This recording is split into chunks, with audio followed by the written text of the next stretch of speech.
Nós vamos fazer uma leitura bíblica em Mateus capítulo 8, versos 23 a 27. Esse mês de maio, nós comemoramos e pensamos na família. A família que deve ser algo sempre separado no nosso coração, como algo especial. Nós precisamos cuidar do nosso lar. E nós estamos falando algumas mensagens de forma direta e indireta a respeito desse tema. Mas gostaríamos que todos os irmãos, nas suas orações, especificamente, estivéssemos lembrando de orar todos os dias, pelas famílias da igreja, pelas famílias de forma geral, né? Como o mundo tem se deteriorado em relação às questões dos relacionamentos familiares. Nós vamos começar falando deste tema chamado Acorde Jesus. Ele está relacionado à questão de Jesus trazer a paz. E aí Jesus trazendo a paz, tanto no lar, no trabalho, na igreja. Mas a ideia aqui é que só Jesus pode trazer a paz. Como nós falamos na semana passada, se o Senhor não edificar a casa, em vão trabalham os que a edificam. Mateus capítulo 8, versos 23 em diante. Então, entrando ele no barco, seus discípulos o seguiram, e eis que sobreveio no mar uma grande tempestade, de sorte que o barco era varrido pelas ondas. Entretanto, Jesus dormia. Mas os discípulos vieram acordá-lo, clamando: Senhor, salva-nos, perecemos. Perguntou-lhes então Jesus: por que sois tímidos, homens de pequena fé? E levantando-se, repreendeu os ventos e o mar, e fez-se grande bonança. E maravilharam-se os homens, dizendo: quem é este que até os ventos e o mar lhe obedecem? Muitos são os ventos contrários, as tempestades da nossa vida. E o que fazer nesses momentos? A Bíblia diz que nós devemos confiar em Jesus, que nós não devemos desesperar, mas despertar a nossa fé em Jesus. Devemos clamar a Jesus, o Deus que acalma as tempestades. O texto que nós lemos, ele é bem conhecido, vários estudos nós temos sobre ele, mas eu fiz questão de separá-lo nessa noite por um pequeno devocional de Agostinho a respeito deste texto. E ele fala a respeito dessa questão das tempestades, especificamente falando sobre as oposições e perseguições. Porque você fala, Jesus acalma a tempestade. Encaixa-se muitas coisas aí. Várias tempestades que nós passamos, dificuldades na vida. E ele falando a respeito da questão da oposição, ele utiliza esse texto, mostrando que no lugar de nós agirmos com vingança, ou de nós ficarmos desesperados em relação às coisas que acontecem contra nós, que nós devemos acordar Jesus. Então, ele usa esse termo, acordar Jesus. Eu vou ler aqui parte desse texto. Agostinho disse: você ouviu um insulto como o vento? Está furioso como uma onda? Quando você foi insultado, ansiou por vingança. Porém, se você foi vingado e se regozija com a dor da pessoa, você naufragou. Por quê? Porque Cristo está dormindo em você. O que significa Cristo estar dormindo em você? Que você se esqueceu de Cristo. Então, desperte-o. Lembre-se de que Cristo permite que Ele desperte em você. Lembre-se de Cristo e permita que Ele desperte em você. Preste atenção a Ele, o que você quer vingança. Você se esqueceu de que, ao ser crucificado, Cristo disse: Pai, perdoa-lhes, porque não sabem o que fazem? Aquele que estava dormindo em seu coração não quis vingança. Então acorde-o, lembre-se dele. Então, se Cristo acordar em você, você dirá: que tipo de pessoa sou eu que quer vingança? Quem sou eu para ameaçar outras pessoas? Portanto, conterei a minha raiva e voltarei a ter um coração tranquilo. Porque quando Cristo deu ordens ao mar, a paz foi restaurada. Então a ideia dele é o seguinte: acorde Cristo, desperte Cristo, que Cristo vai despertar você. Acorde Cristo, ou seja, no lugar de vingar-se, no lugar de pensar mal das pessoas, de alegrar-se com a vingança, devemos olhar para Jesus. Na analogia, na comparação dele aqui, quem está se vingando deixou Jesus dormindo, ou seja, satisfez o seu desejo de lembrança, no lugar de entregar a Jesus essa tempestade. Quem age com bravura diante do mar vai perder. Mas quem fala com Jesus vai ter a paz que só Jesus pode dar. Quantas vezes, né, irmãos, nós passamos por dificuldades, pelos ventos, pela oposição, pessoas que porventura vêm contra nós, situações, e aí vamos sempre relacionar problemas na família, problemas no trabalho, problemas na igreja. No lugar de fazer alguma coisa, de gritar com as ondas, acorde Jesus. O que Jesus vai fazer? Vai trazer paz, vai acalmar a tempestade do nosso coração, vai repreender o vento. Nós não podemos agir com ira e com vingança, mas olhar para Jesus. Duas coisas que ele fala aqui nesse texto. Primeiro, ele diz: você esqueceu que Jesus, ao ser crucificado, disse: Pai, perdoa-lhes porque não sabem o que fazem? Ele diz: olhe para Jesus. Jesus, sendo levado à cruz, o que ele disse? Pai, perdoa-lhes. Jesus não agiu com vingança. Jesus não impediu o mal que estava sendo levantado contra ele. A outra coisa que ele diz aqui é que, ao acordar Jesus, Jesus vai nos acordar e a gente vai começar a entender que tipo de pessoa eu sou que quer vingança. Acaso sou eu perfeito? Melhor do que os outros? Acaso eu não conheço quem eu sou? O meu próprio pecado? Quem sou eu para ameaçar outras pessoas? Às vezes a gente conhece um pecado do outro, uma atitude que o outro fez contra nós, mas a gente se conhece e sabe o quanto que nós erramos contra outros e contra Deus.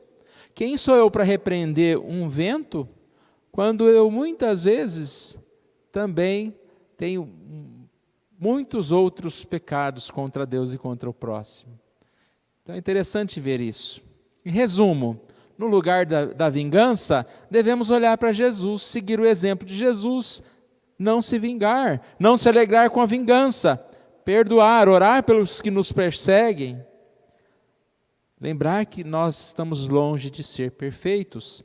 Lembrar que os misericordiosos alcançarão misericórdia.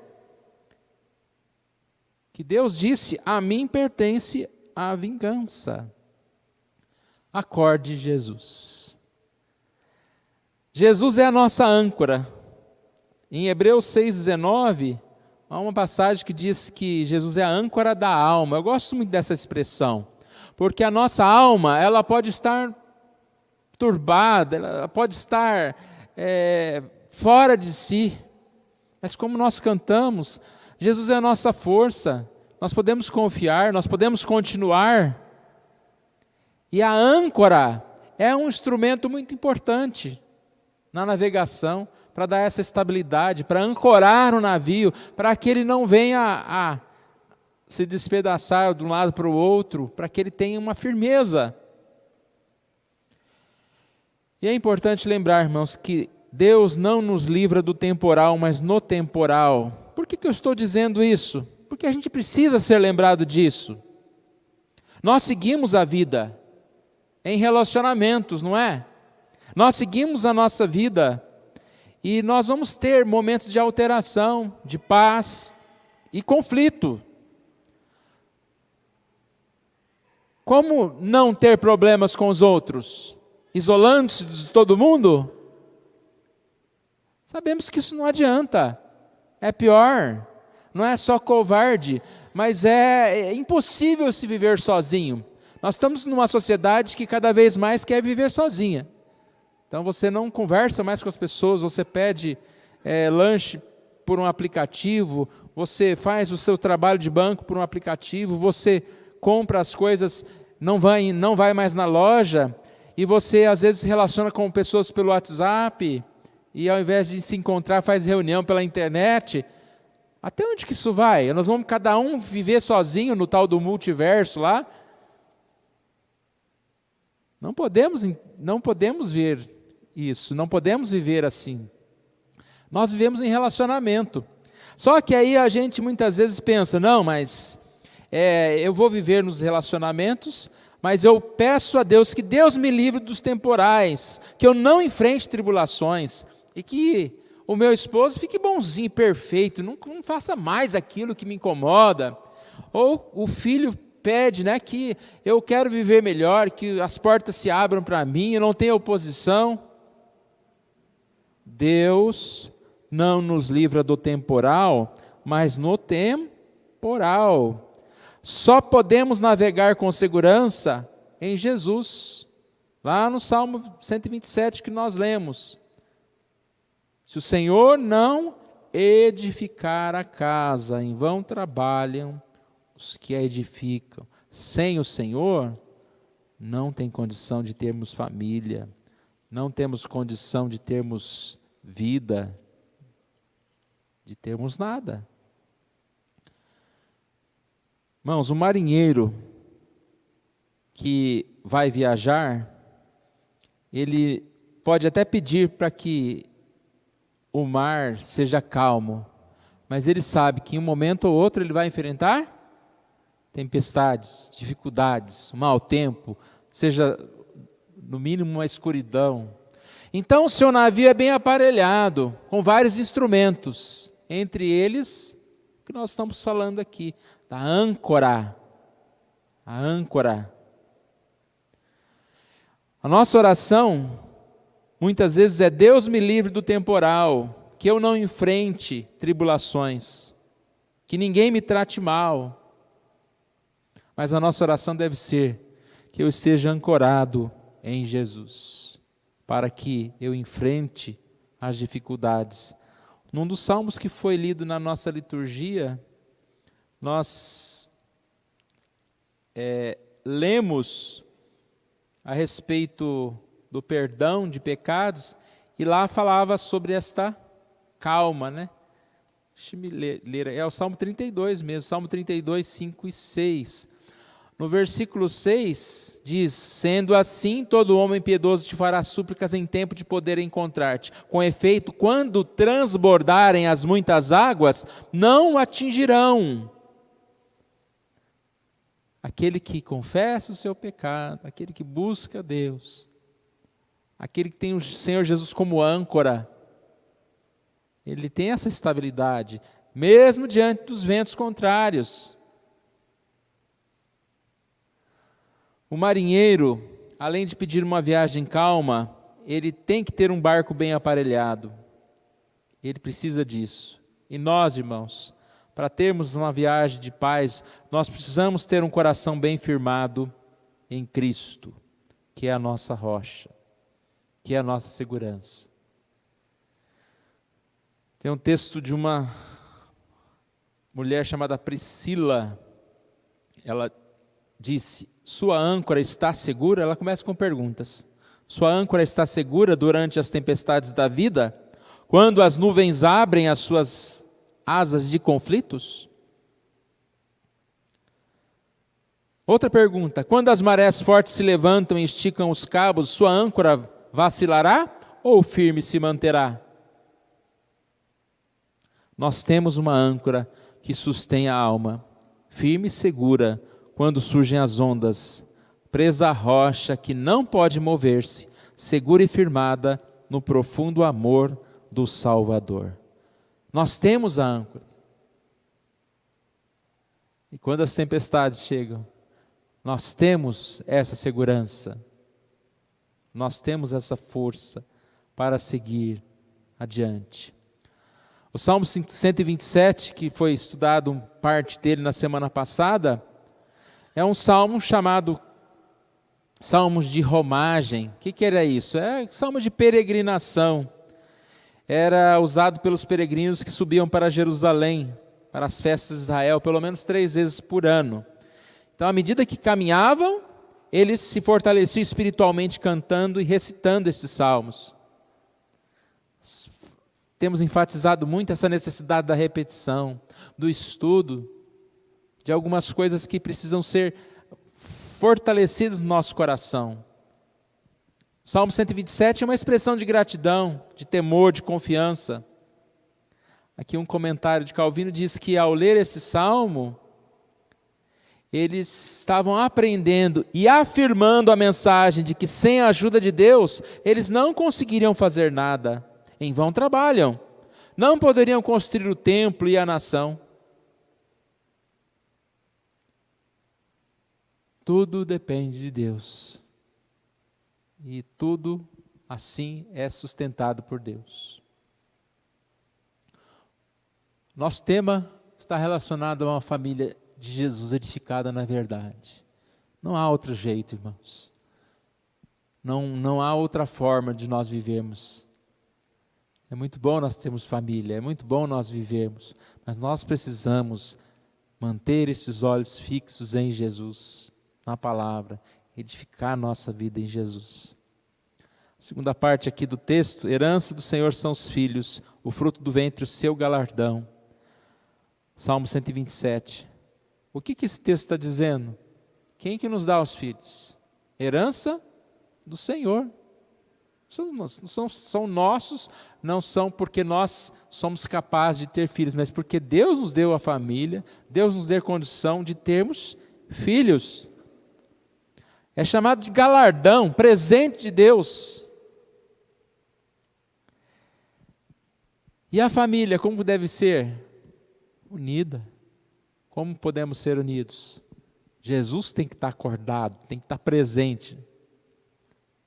Está com vento forte, um contra o outro, acorde Jesus. Às vezes nós cobramos demais uns aos outros. Eu não vou usar o termo, que a mulher ou o marido é a tempestade, porque não, é mais fácil usar o marido, Às vezes o marido vem com aquela tempestade, não adianta você falar, você soprar. Acorde Jesus. A relação dos filhos. Hoje nós estudamos na escola dominical parte dos 10 mandamentos, e lá fala, honra o teu pai e a tua mãe, filhos. E quando é isso? Quando é pequeno? Não, a vida toda. E filho é para a vida toda, a família é família. Aqui diz o texto que como flechas na mão do guerreiro, assim são os filhos da tua mocidade. Feliz o homem que enche deles a sua aljava, não será envergonhado quando pleitear com os inimigos à porta. Às vezes nós temos uma visão errada de família, pais e filhos. Pensamos assim: nós temos os nossos filhos e entregamos os nossos filhos ao mundo. Ninguém entrega filho, não. Nós continuamos pai desses filhos. E o que vai acontecer na ordem natural? Quê? Um dia os filhos vão cuidar de nós. Vão cuidar de nós. Nós não cuidamos dos nossos filhos? Cada história é uma história, né? Não dá para a gente falar especificamente como isso vai acontecer, mas há essa necessidade de união. E como a gente vê as famílias hoje? Irmãos que discutem com irmãos. Eu vi uma história, né? A gente não tem que ficar procurando fofoca, mas elas aparecem, a gente dá uma olhadinha, né? Mas de uma família onde a mãe está, de certa forma, processando o filho, porque o filho resolveu andar sozinho com as suas empresas, e ela não, a empresa é minha, e estão discutindo, partindo empresas, não entrando em acordo. Parece que mãe é tão doadora, né? Ah, meu filho é seu, pode ir. Não, é cobrando do filho. Discussões assim acontecem. E o que o texto diz aqui, ele dá essa ideia de união. Por que que os filhos são como flechas na mão do guerreiro? Aqui é uma sociedade onde os pais dependiam dos filhos. E como eu disse, hoje em dia a gente não quer depender dos filhos, a gente quer até ajudar o filho, às vezes ajudar por muito tempo, mas pode ser que uma hora a gente precise da ajuda do filho. E no caso aqui, ter muitos filhos era importante, porque era sinônimo de proteção. Quando diz aqui, filhos o homem que enche deles a sua aljava, não será envergonhado quando pleitear com os inimigos à porta, caso alguém viesse contra esse pai, que é o pai de família, com algum argumento ou com algum tipo de cobrança, às vezes desleal, e essa porta era na entrada da cidade, onde as coisas eram discutidas. O que o pai fazia? Imagina, ele ia para a porta da cidade, com os 12 filhos lá, fortões, né? Ele podia até mais fraquinho. A hora que ele chegava com aqueles filhos fortes, não, o senhor está tudo certo, pode ir embora, a conta do senhor já está paga. Já. Ele não será envergonhado, ele não será penalizado. Mas repare aqui essa ideia da união, irmãos, do cuidado. Filhos, não esqueçam dos seus pais. Às vezes a gente cobra, mas o meu pai não importa tanto comigo. Mas, filhos, se importe com o seu pai, cuide, esteja ao lado dele. E se o vento soprar, acorde Jesus. Não discuta, principalmente em questão de famílias, em família. Porque quantas vezes a gente tem educação com o estranho, né? O estranho faz aquela coisa ruim contra nós, você dá um sorrisinho e é educado. Aí chega em casa, um dos indivíduos lá apagou uma luz que não devia apagar, você já escuta um grito lá, não sei de onde, né? Para que apagou essa luz? Calma, gente. Vamos ter mais calma. Vamos viver nessa paz, como flechas na mão do guerreiro, ou seja, uns unidos aos outros, uns assim, ajudando os outros, cuidando uns dos outros. Quando eu li essa história, eu lembrei da história que eu contei, acho que foi na UPA, né? Da cachorra, uma cachorra que pediu emprestado a casa da outra cachorra, que ela ia ter uns cachorrinhos. E aí a outra cachorra cedeu a casa, ela era solteirona, não tinha filho, não tinha nada. O que fez essa primeira? Ela ficou lá, foi ficando, aí a outra falou, me devolve minha casa. Aí ela falou, mas você não está vendo, está tão pequenininho meus filhos aqui, deixa eu ficar mais. Já se imaginaram o final da história? Chegou uma hora, ela falou, mas agora já deu, né? Você ficou mais de meses aqui. Aí a outra cachorra mostrou o dente e falou, tenta tomar essa casa aqui. Os cachorrinhos é tudo grande, com os dentão assim, olhando, né? Acabou, perdeu a casa, né? Então é uma história ruim, mas é uma família unida, né? Estava unida para expulsar a dona da casa, da cachorra lá. Nós precisamos estar unidos.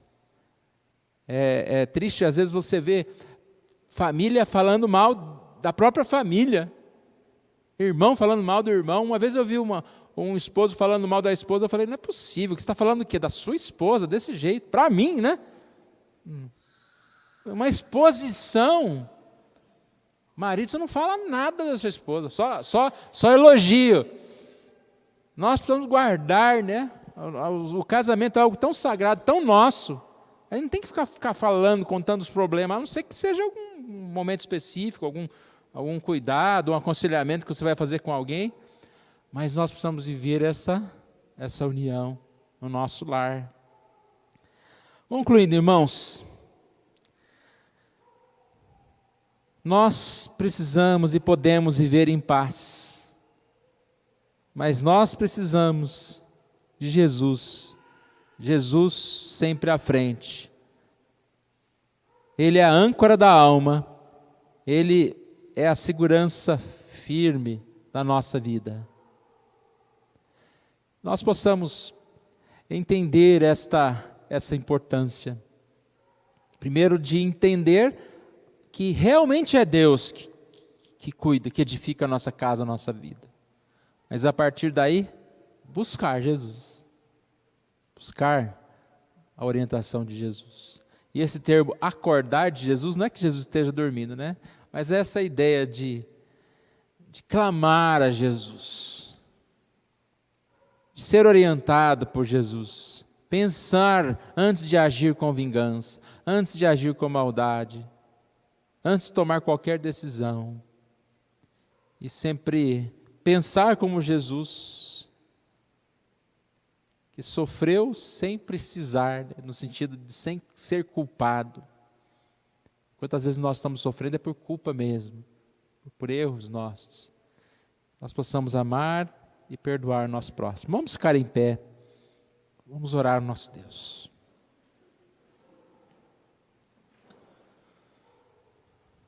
Deus querido, nós agradecemos a Ti pela Tua palavra, por essa oportunidade que o Senhor nos dá, ó Deus, de mais uma vez estudarmos esse assunto tão importante, que é o amor, que é o cuidado que nós temos que ter com o nosso próximo, principalmente na nossa própria casa, ó Deus.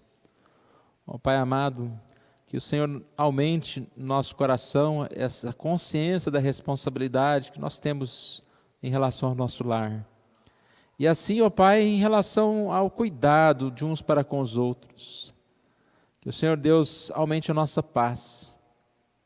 Que nós não fiquemos surpresos quando as tempestades, quando os ventos vierem contra nós, ó Deus. Porque nós somos pecadores. E realmente relacionamentos são difíceis, em qualquer lugar, ó Deus. Muitas vezes mais difíceis na casa da gente. Mas que o Senhor Deus esteja acalmando essas tempestades, ó Deus. Que isso traga paz ao nosso lar, paz no nosso trabalho, paz na igreja, nos relacionamentos, ó Pai. Nosso único propósito aqui é Te servir, ó Deus. Que o Senhor não esteja colocando no nosso coração qualquer inimizade contra um outro irmão que está servindo também aqui a causa, ó Deus. Mas que nós possamos nos unir e assim, ó Deus, estar evangelizando, estar falando do Senhor. Obrigado, ó Pai, pela Tua mensagem e por esse momento nós oramos em nome de Jesus.